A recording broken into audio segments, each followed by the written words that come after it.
என்கிட்டயே சில பேர் வந்து கேட்பாங்க, "ராகுல் நீங்க வந்து இவர பிடிக்குமா? அவர பிடிக்குமா? நீங்க யாரோட ஃபேன்? உங்களுக்கு யார் ரோல் மாடலு? அண்ட் அதேமாரி அந்த யூடியூப் சேனல் பார்ப்பீங்களா? இத பார்ப்பீங்களா?" அப்படின்னு சொல்லிட்டு. ஸோ இது எல்லாத்துக்கும் நான் என்ன பதில் சொல்லுவேன்? அதுக்கு பின்னாடி என்ன ரீசன்? அப்படின்னு சொல்லிட்டு நம்ம பார்ப்போம். Welcome to Ragulan's insights.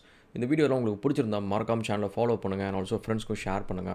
நம்மளோட ecovariance.comல வந்து நம்ம அஃபோர்டபுளா வந்து டிஸ்ட்ரிபியூஷன்ஸ் வந்து நம்ம மத்த பேருக்கு குடுத்துட்ருக்கிறோம். ஸோ இதில 3 டைப் ஆஃப் டிஸ்ட்ரிபியூஷன் இருக்கு. ஸோ இதில வந்து நீங்க பக்கத்தில இருக்க சூப்பர் மார்க்கெட் ஈவன் நாங்க எடுத்தாலும், நீங்க குடுத்தாலும் எல்லாமே உங்க மூலியமா தான் போகும். ஸோ தட் எல்லா சேலும் அந்த ஏரியால நடக்கிறது எல்லாமே வந்து உங்களுக்கு ஒரு மார்ஜின் வரும். ப்ளஸ் ஈவன் ஆன்லைன்ல சேல் பண்ணா கூட கஸ்டமர் உங்க ஏரியா கஸ்டமர் நீங்க இருக்கிறது கூட தெரியாம ஆன்லைன்ல வாங்குனா கூட உங்களுக்கான சேல் கமிஷன் உங்களுக்கு வந்துரும். ஸோ இது வந்து எந்த ஒரு டிஸ்ட்ரிபியூஷன் மாடலுமே கிடையாது. உங்களுக்கு செகண்ட் இன்கம் பிசினஸ் பண்ணணும் அப்படின்னா ecovariance.comல போயிட்டு அவங்ககிட்ட டிஸ்ட்ரிபியூஷன் பத்தி பேசி பாருங்க. உங்களுக்கு கண்டிப்பா பிடிக்கும். இதே மாரி டோர் ரஷ்லயும் இருக்கு. அதையும் செக் பண்ணுங்க. ஓகே. ஸோ என்கிட்ட வந்து யூசுவலா வந்து நெறைய பேர் வந்து கேட்குற கொஸ்டின்ஸ்லாம் இருக்கும். ஒரு டிப்பிக்கலான ஒரு செட் ஆஃப் கொஸ்டின்ஸு. ஸோ அந்த கொஸ்டின்ஸ்க்குலாம் நான் என்ன ஆன்சர் சொல்லுவேன், அதை ஏன் நான் சொல்றேன், அண்ட் ஆல்சோ அந்த ஆன்சர் சொல்றதுக்கு பின்னாடி இருக்கிற இம்பார்ட்டன்ஸ் என்ன அப்படின்றத பத்தி பார்ப்போம். ஃபர்ஸ்ட்டு கொஸ்டின் வந்து என்ன கேட்குறதுன்னா, ராகுல் உங்களோட ரோல் மாடல் என்ன? ஸோ வாட் இஸ் இவ்ளோ ஓகே இவ்வளோ தூரம் பண்றீங்க எல்லாம் ஓகே. பட் உங்களுக்கு யார பார்த்து நீங்க பண்றீங்க? எதுக்கு இந்த ரோல் மாடல்? யார் அவங்க? அப்படின்ற மாரி. ஸோ என்ன பொறுத்த வரைக்கும் I don't have a role model. So எனக்கு வந்து அந்த ரோல் மாடல் கான்செப்ட்டே வந்து எனக்கு நெறைய நேரம் வந்து ஈகோ இருக்குதோ இல்லையோ, பட் இந்த ஒரு விஷயத்தில வந்து எனக்கு ஒரு மாரி இருக்கும். ஏன்னா, அது என்ன அவன் ஒரு மனுஷன் தானே. ஸோ அவனால பண்ண முடிஞ்சப்ப ஏன் என்னால பண்ண முடியாது? எதுக்கு அவன சாம்பிள் வச்சுட்டு தான் நான் பண்ணணுமா? ஸோ அது ஆல்சோ வந்து அவன் ஒரு விஷயம் பண்ணியிருக்கிறான். நான் அதேமாரி 4 பேர் பெருசா பண்ற ஒரு 4 விஷயத்த எடுத்துக்கிட்டு, அவனோட பெட்டரா 4 விஷயத்தில கூட நான் பண்ணுவேன். ஸோ அதனால நான் ஐ don't have to limit my self. So அதனால வந்து இந்த ரோல் மாடல் அப்படின்ற ஒரு விஷயத்தில வந்து எனக்கு நெறைய பேர புடிக்கும். ஸோ அவங்க செய்ற ஒரு சில விஷயங்கள் பிடிக்கும். அந்த விஷயத்த அத விட பெட்டரா செய்யணும்னு தான் நான் யோசிப்பேனே தவிர, அந்த விஷயத்த அவங்கள மாரி செய்யணும், அவங்களுக்கு ஈக்குவலன்ட்டா இருக்கணும், எனக்கு அந்த டெம்ப்ளேட்லாம் எடுத்துக்க மாட்டேன். இப்போ வந்து அப்துல் கலாம் ஐயா வந்து பார்த்தீங்கன்னா, நெறைய பேரோட அன்ப சம்பாதிச்சாரு. ஸ்டூடண்ட்ஸ்க்கு நெறைய ஹெல்ப் பண்ணாரு. இப்ப நான் வந்து நெறைய ஸ்டூடண்ட்ஸ்க்கு ஹெல்ப் பண்றேன். நான் வந்து கிட்டத்தட்ட ஆல்மோஸ்ட் 5000 வீடியோஸ் வந்து மொத்தமா இதுவரைக்கும் நான் போட்டிருக்கிறேன். அதில பார்த்தீங்கன்னா, நெறைய business, tech and motivation, personal training இது மாரி நெறைய விஷயத்த பத்தி போட்டிருக்கிறேன். ஸோ அப்ப அது வந்து அவர்கிட்ட இருந்து நான் எடுத்துக்கிட்டு, அவரோட நான் நெறையா பண்ணணும். என்னோட லைஃப் டைம்குள்ள நான் நெறையா பண்ணணும் அப்படின்னு சொல்லிட்டு நான் கம்பீட் பண்ணுவேனே தவிர, அவருக்கு ஒரு சப்செட்டா நான் இருக்க விரும்பல. ஸோ அதனால இந்த ரோல் மாடல் அப்படின்ற கான்செப்ட்ல வந்து எனக்கு யாரும் ஸ்பெசிஃபிக்கான ரோல் மாடல்லாம் கிடையாது. பட் ஒரு விஷயம் என்னன்னா, இந்த என்சைக்ளோபீடியா படிக்கிறப்போ வந்து அதில ஒருத்தர பத்தி மட்டும் நெறைய பேஜ் இருக்கும். ஸோ அது யார் அப்படின்னு பார்த்தீங்கன்னா, லியோனார்டோ டா வின்சி. அவர் வந்து ஒரு ஆர்க்கிடெக்ட் அண்ட் ஒரு ஆர்டிஸ்ட், ஒரு பயாலஜிஸ்ட், ஒரு ஜூவாலஜிஸ்ட் அப்படின்னு சொல்லிட்டு நீங்க சொல்லிக்கிட்டே போகலாம். ஸோ அந்த அளவுக்கு வந்து அவரோட டேலண்ட் அப்படின்றது வந்து ஒண்ணு மட்டும் கிடையாது. மல்டிபிள் ஏரியாஸ்ல வந்து he was a pure expert. So அந்த மாதிரி வந்து I wanted to become in sense of like அவர மாரி நெறைய விஷயத்தில சாதிக்கணும்னு நெனச்சேன் தவிர, அவர மாரி இன்னும் இல்ல. ஸோ அத வந்து ஒரு சாம்பிளா நம்ம எடுத்துக்கலாம். நெக்ஸ்ட் கேட்கறது என்ன அப்டின்னா வந்து, நீங்க யாரோட ஃபேன்? அஜித்தோட ஃபேனா? விஜயோட ஃபேனா? தோனியோட ஃபேனா? மோடியோட ஃபேனா? ஸ்டாலினோட ஃபேனா? அப்படின்னு சொல்லிட்டு இந்த மாரி யாரோ ஒருத்தவங்களோட ஃபேனா நீங்க இருப்பீங்க. யாரோட ஃபேன் அப்படின்ட்டு. எனக்கு எந்த ஒரு ஆக்டரு, எந்த ஒரு பொலிட்டீஷியன், எந்த ஒரு லீடரு யார் மேலேயும் இந்த ஃபேன்ஷிப்பு, இந்த வொர்ஷிப் பண்றது, கொடி பிடிக்கிறது, கூஜா தூக்குறது இதெல்லாம் எனக்கு வந்து எனக்கு எனக்கு வந்து அது insult to my self. So அது வந்து என்னோட செல்ஃப் எஸ்டீம்க்கான ஒரு இன்சல்ட். இன்னைக்கு நான் ஒரு மனுஷனா வாழ்ந்ததுக்கு வந்து, என்னோட வாழ்க்கையில ஃபேஸ் பண்ண எல்லா மேஜர் ப்ராப்ளத்தையுமே வந்து முக்காவாசி வந்து 90% வந்து நான் தனியா நின்னு சால்வ் பண்ணியிருப்பேன். 10% வந்து எங்க அப்பா சால்வ் பண்ணியிருப்பாங்க, ஹெல்ப் பண்ணியிருப்பாங்க. டீச்சர்ஸ் ஹெல்ப் பண்ணியிருப்பாங்க. ஆஃபீஸ்ல கொலீக்ஸோ, ஃப்ரெண்ட்ஸோ யாரோ ஒருத்தவங்க ஹெல்ப் பண்ணியிருப்பாங்க. பட் முக்காவாசி ப்ராப்ளத்த வந்து ஆல்மோஸ்ட் 100%ஓ 95%ஓ நான் தான் சால்வ் பண்ணியிருக்கேன். அதேமாரி உங்களுக்கும் நீங்க தான். அதேமாரி நீங்க அச்சீவ் பண்ணது நீங்க யோசிச்சு பாருங்க. நீங்க எப்படி படிச்சு முன்னேறுறீங்க அப்படின்றது எல்லாமே உங்களோட தனிப்பட்ட உழைப்பு தான். யாரோ ஒருத்தவங்க உங்களுக்கு சொல்லிக் குடுத்துருக்கலாம். பட் எக்ஸாம நீங்க தான் கடைசியா எழுதுறீங்க. புரிஞ்சதுக்கப்புறம் தான் நீங்க எழுதி பாஸ் ஆக முடியுது. ஸோ 1000 தடவ ஒருத்தவங்க சொன்னாலும், நீங்க புரிஞ்சுக்கணும்னு நெனச்சு நீங்க படிச்சு புரிஞ்சா மட்டும் தான் பாஸ் ஆக முடியும். ஸோ அந்தமாரி என்னோட படிக்கட்டில நான் வந்தது எல்லாமே பார்த்தீங்கன்னா, நான் கால்பட நான் ஏறி தான் வந்தேனே தவிர, யார் முதுகுலயும் ஏறி சவாரியெல்லாம் செய்யல. ஸோ அதனால வந்து இந்த ஃபேனு இந்த மாரி அவங்களுக்கு நான் இருக்கணும், இவங்களுக்கு கீழ இருக்கணும் அப்படின்ற மாரி எல்லாமே வந்து இது நீங்க உங்கள வந்து தாழ்த்திக்கிற ஒரு விஷயம். ஸோ அத வந்து என்னைக்குமே செய்யாதீங்க. ஸோ எஸ்பெஷலி வந்து நீங்க ஒரு அப்பாவா இருக்கிறீங்க, உங்களுக்கு பசங்க இருக்கிறாங்க அப்படின்றப்ப, உங்க பசங்களுக்கு நீங்க தான் ஹீரோ. அந்த ஹீரோவவே இன்னொருத்தருக்கு வந்து அல்லக்கை அப்படின்னா, அந்த பசங்களுக்கு அவங்க மேல என்ன ஒரு மதிப்பு இருக்கும், மரியாதை இருக்கும். ஸோ நீங்க வந்து நான் ரஜினியோட ஃபேன், விஜயோட ஃபேன், அஜித்தோட ஃபேன் அப்படிலாம் சொல்றீங்க அப்படின்னா, அந்த உங்களோட பசங்களுக்கு வந்து நீங்க பெருசா தெரிவீங்களா? விஜய் பெருசா தெரிவாங்களா? இல்ல அஜித் பெருசா தெரிவாங்களா? தோனி பெருசா தெரிவாங்களா? நோ. ஆக்சுவலி உங்களுக்கும் உங்க பசங்களுக்கு நீங்க தான் ஹீரோவா இருக்கணும். அந்த கடமைய கரெக்ட்டா செய்ய வேண்டிய வேலை உங்களுக்கு இருக்கு. ஸோ அதேமாரி என்ன பொறுத்தவரைக்கும் என்ன டிபெண்ட் பண்ணி இருக்கிறவங்க நாட் ஜஸ்ட் என்னோட பசங்க மட்டும் கிடையாது. என்ன பார்த்து இன்ஸ்பயர் ஆகுற ஸ்டூடண்ட்ஸ் எல்லாத்துக்குமே வந்து அவங்களுக்கு நான் ஹீரோ மாரி நான் இருக்கணும் அப்படின்னு அவங்க எதிர்பார்க்குறத நான் ஹீரோவாக நின்று செய்யணும். நான் லீடர்ஷிப் குவாலிட்டிஸை காட்டணும். நான் எந்திரிச்சு போய் என் கம்பெனிஸை பில்ட் பண்ணணும். நான் நைட்டு பகலமாக உழைச்சி முன்னேறத அவங்க பார்க்கணும்.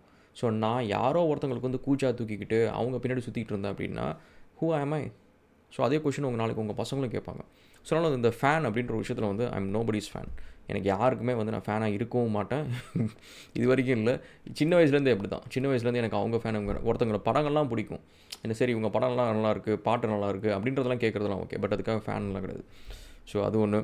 அதுக்கப்புறம் வந்து என்கிட்ட கேட்குற இன்னொரு கொஷின் வந்து ராகுலோட நெட்ஒர்த் என்ன அப்படின்னு சொல்லிட்டு. எனக்கு வந்து I am struggling first generation entrepreneur. இது வந்து நிறைய பேருக்கு புரியாது. இந்த சென்ஸ் வந்து ஒரு நாள் நான் பணக்காரனாக இருப்பேன், ஒரு நாள் ரொம்ப பரம ஏழையாக இருப்பேன். அண்டு முக்கால்வாசி ஆண்டர்ப்ரனரோட லைஃப் என்ன அப்படின்னு பார்த்தீங்கன்னா, அவனுக்கு வந்து அவன் கீழே விழுகிறப்ப அவனுக்கு காசு இல்லை அப்படின்னா லோன் கொடுக்க மாட்டாங்க. கிரெடிட் கார்டு கிடையாது. ஸோ அவன் என்ன பண்ணுவான்? அவன் எப்படி சமாளிப்பான்? இந்த உலகம் அதை பற்றி யோசிக்காது. இத்தனை வருஷம் அவன் நல்லா டேக்ஸ் கட்டியிருக்கானே, சரி அவனுக்கு ஏதோ ஒன்று சப்போர்ட் பண்ணுவான் அப்படின்லாம் கிடையாது. ஸோ சப்போர்ட்டுக்கு வந்து சொந்தக்காரங்க வர மாட்டாங்க, ஃப்ரெண்ட்ஸ் வர மாட்டாங்க. ஜெயிக்கிறப்ப இவங்க எல்லாருமே வருவாங்க. கவர்மெண்ட் வராது, யாருமே வரமாட்டாங்க. ஸோ அதனால் வந்து என்கிட்ட வந்து இந்த நெட்ஒர்த் அப்படின்றத கேட்காதீங்க. ஏன் அப்படின்னா வந்து நான் ஒன்றும் அவ்வளோ பெரிய கோடீஸ்வரனும் கிடையாது. I mean like I'm worth lot. நிறைய கம்பெனிஸ் இருக்குது, எல்லா கம்பெனிஸ்லையும் ரெவன்யூ இருக்குது, வேல்யூவேஷன் இருக்குது. ஸோ அதெல்லாமே இருக்குது. பட் என் கையில் வந்து கேஷ் இருக்காது. I'm an active entrepreneur. So அந்த ஆக்டிவ் ஆண்டர்ப்ரனர் என்ன அப்படின்னா வந்து பொழுதுனிக்கும் வந்து ஐ டேக் ரிஸ்க். நான் ஏதாவது ஒரு விஷயத்தை பில்ட் பண்ணிக்கிட்டே இருப்பேன். எனக்கு சேவிங்ஸில் பணம் வச்சு பார்க்குறதுல எனக்கு சுத்தமாக பிடிக்காது. அதை கொண்டு போய் நான் ஒரு முதலீடாக போட்டு அந்த பிஸ்னஸை நான் வளர்த்தேன் அப்படின்னா அதில் ஒரு 10-20 பேருக்கு வேலை கிடைக்கும். அந்த பணம் மல்டிப்ளை ஆகும், அதோட வேல்யூவேஷன் மல்டிப்ளை ஆகும். Even though it fails, it's okay. ஏன்னா நிறைய பேர் வந்து இந்த நாட்டில் வந்து நம்ம பிறந்து நம்ம கண்ணு முன்னாடியே வந்து கோடிக்கணக்கான பேர் இறக்குறாங்க ஒரு நாளைக்கு. அவங்கள வந்து எத்தனையோ பணக்காரங்க இருக்காங்க, எத்தனையோ ஏழைங்க இருக்காங்க, நல்லவன் இருக்கான், கெட்டவன் இருக்கிறான். அது எல்லாத்தையும் வந்து அவங்களோட பிள்ளைங்களே 2 ஜென்ரேஷனுக்கு மேலே ஞாபகம் வச்சுக்க போகிறதில்ல. அப்படி இருக்கிறப்ப நான் ட்ரை பண்ணி ஃபெயில் ஆகிறதுல என்ன பிரச்சனை? ஸோ அப்படின்ற மாதிரி இருக்கிறவன். ஸோ அதனால் எனக்கு நெட்ஒர்த் அப்படின்ற ஒரு விஷயத்தில் வந்து எனக்கு நம்பிக்கையே கிடையாது. ஸோ இப்போதைக்கு இல்லை, ஆஸ் ஆஃப் நவ். ஸோ அதனால் அதை நான் பார்க்குறதோ அது இருக்கிறதோ இல்லை. என்னை பொறுத்த வரைக்கும் சேவிங்ஸில் கேஷ் இருந்துச்சுன்னா என்னோடய டிசிஷன்ஸ்லாம் நான் கிளியராக இருப்பேன். கொஞ்சம் வந்து நான் ரிலாக்ஸ்டாக என்னோடய வேலையை நான் செய்ய முடியும். ரிலாக்ஸ்டுனாலுமே 16 மணி நேரம் வேலை செய்வேன். ஸோ அந்த 16 மணி நேரம் வேலையை வந்து டென்ஷன் இல்லாமல் ரிலாக்ஸ்டாக செய்யலாம். ஒருவேளை வந்து அந்த பேலன்ஸ் கம்மியாகுது அப்படின்னா then I have to hustle up again. So அதனால் இந்த நெட்ஒர்த் வந்து என்கிட்ட கேட்குறது வந்து it is not worth it. So அது ஒன்று. அதுக்கப்புறம் வந்து என்கிட்ட கேட்குற ஒரு விஷயம் என்னென்னா, உங்களுக்கு எது ஃபேவரெட்டு, அது ஃபேவரெட்டா, இது ஃபேவரெட்டா, எந்த சாப்பாடு பிடிக்கும்? இப்படிலாம் நிறைய பேர் கேட்பாங்க. ஸோ சாப்பாடை பொறுத்த வரைக்கும் வந்து எனக்கு ஹெல்த்தியாக சாப்பாடு இருந்துச்சு, கொஞ்சம் டேஸ்டியாக இருந்தாலும் ரொம்ப ஹாப்பி. எனக்கு அப்படி இருந்துச்சு, இப்படி இருக்கணும், இப்படி தான் இருக்கணும், இத்தனை டிஷ் இருக்கணும், இந்தமாதிரி எந்த ஒரு ரெக்குயர்மெண்ட்டுமே கிடையாது. ஸோ அதனால் ஏன்னா இதுதான் வந்து என்னோடய சர்வைவலுக்கான ஒன் ஆஃப் தி மோஸ்ட் இம்பார்ட்டண்ட்டான ஒரு விஷயம். நிறைய பேர் வந்து ஒரு இடத்துலேருந்து இன்னொரு இடத்துல போயிட்டு அவங்களால அங்கே இருக்க முடியல திரும்ப வராங்க அப்படின்னா முக்கால்வாசி காரணம் வந்து அந்த சாப்பாடு அவங்க வந்து மிஸ் பண்ணுவாங்க. வீட்டில் அவங்க அம்மா சாப்பிட்டது ரொம்ப பிடிச்சிருக்கும். சாப்பாடுன்றது அவங்க லைஃப்பில் ரொம்ப முக்கியமான ஒரு விஷயமா இருக்கும். ஸோ அப்போ அந்த புதுசாக போகிற இடத்துல வந்து அவங்க எதிர்பார்த்த மாரி அந்த சாப்பாடு கிடைக்காது. ஸோ அது கிடைக்கல அப்படின்னா சார்ட் ஆஃப் லைக் உங்களுக்கு வந்து அந்த இடம் நம்மளுக்கு அந்நியமாகிடும். ஸோ அதனால் என்னை பொறுத்த வரைக்கும் நான் எங்கே இருந்தாலும் சரி எனக்கு வந்து எதை வேணாலும் சாப்பிட்டுப்பேன். As long as it is healthy அப்படின்னா எதை வேணாலும் சாப்பிட்டுப்பேன்.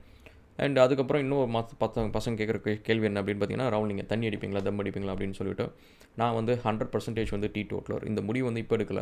நான் ஆல்மோஸ்ட் லைக் 7 வயசு 6 வயசு இருக்கும்போது, ரொம்ப சின்ன வயசு 8-7 வயசு இருக்கும்போதே வந்து இந்த முடிவு எடுத்தேன். 10 வயசுக்கு முன்னாடி முடிவு எடுத்தேன்.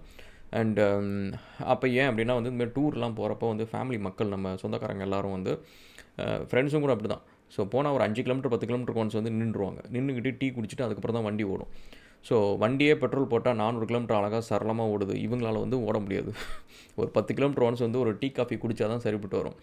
ஸோ எனக்கு அது பார்க்குறப்ப வந்து ஐ தாட் லைக் இது வந்து தேவையில்லாத ஒரு ஹேபிட். இதை நம்ம பழக்கிக்கவே கூடாது. அதனால் பெரியவங்களுமே புரிஞ்சிக்காமல் சின்ன பசங்களுக்கு வந்து வெளியில் போகிறப்ப டீ குடி, காஃபி குடின்னு சொல்லி பழக்கப்படுத்துறது. அது ஒரு ஸ்டூப்பிடான ஒரு விஷயம். எதுக்கு அதை பண்ணணும்? காலைல சாப்பிட்டாச்சு, திரும்ப மதியானம் தான் சாப்பிட போகிறீங்க, பசி இல்லை. ஸோ அப்படி இருக்கிறப்ப நடுவில் எதுக்கு வந்து வயிற்றை போட்டு நிரப்பிக்கிட்டே இருக்கணும்? சோம்பேறித்தனம் தான் வரும். ஸோ அதனால் வந்து இன்ன வரைக்குமே வந்து ஐம் டீ டோட்டலர். அதுக்காக யாராவது ஒருத்தவங்க அன்பாக கொடுத்தா எப்போயாவது குடிப்பேன். மற்றபடி வந்து இந்த விஷயத்துலலாம் அடிக்ட் ஆகக்கூடாது. தேவையில்லாத விஷயத்துலலாம் தேவையெல்லாம் நம்மளே போய் வாலண்டியராக போய்ட்டு அடிக்ட் ஆகிறதுலாம். சும்மா தம் அடித்து ட்ரை பண்ணி பார்க்குறேன், சும்மா ஃப்ரைடே நைட் மட்டும் கேஷுவலாக குடிக்கிறேன் இப்படின்னு சொன்னவங்களாம் இப்போ உட்காந்து வீட்டில் உட்காந்து பொழுதுனையும் குடிச்சிட்ருக்காங்க. சும்மா தம் அடிக்கிறோன்னு சொல்கிறவங்களாம் வந்து 20 வருஷமாக தம் அடிச்சிட்ருக்கான், அவனுக்கு நிமோனியா இருக்குது. ஸோ அதுமாதிரி சும்மா நான் காஃபி குடிக்கிறேன், டீ குடிக்கிறேன் அப்படின்றவங்கலாம் வந்து ஒரு மீட்டிங் போகிறாங்க, ஒரு கான்ஃபரன்ஸ் இருக்குது அப்படின்னா டீ காஃபி கிடைக்கலன்னா டென்ஷன் ஆகிட்டு அங்கே ஒழுங்காக பர்ஃபார்ம் பண்ண மாட்டாங்க. ஸோ அதனால் இது எல்லாமே அன்வான்டான தேவையில்லாத அடிக்ஷனு. நம்மளாம் வாலண்டியராக போய்ட்டு நம்ம தலையை கொடுத்துக்கிற விஷயம். ஸோ இது ரொம்ப சின்ன சின்ன விஷயம் தான். பட் இந்த சின்ன சின்ன விஷயம் வந்து என்றைக்கோ ஒரு நாள் நம்மளுக்கு பெருசாக வந்து இட் வில் காஸ்ட் அஸ்.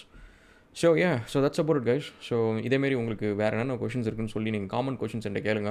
அது எல்லாத்தையும் சேர்த்து நம்ம ஜம்பிள் அப் பண்ணி ஒரு வீடியோ பண்ணுவோம். And thank you so much for all your love and support. வீடியோஸ்லாம் பிடிச்சிருந்துச்சு அப்படின்னா மறக்காம சேனலை ஃபாலோ பண்ணுங்கள். And also we reach 5000 users. And also நம்மளோட மென்டார்ஷிப்போட அடுத்த சாப்டர் வந்து ஆரம்பிக்க போகுது. அதை பற்றியான ஃபார்ம் டீட்டெயில்ஸ் எல்லாத்தையும் நான் கொடுக்குறேன். நீங்கள் ஆண்டர்ப்ரனர் ஆகணும், ஸ்டார்ட் அப் ஜர்னியில் வந்து ஜாயின் பண்ணணும் அப்படின்னா அதை அப்ளை பண்ணுங்கள். Will see again. தேங்க்ஸ்.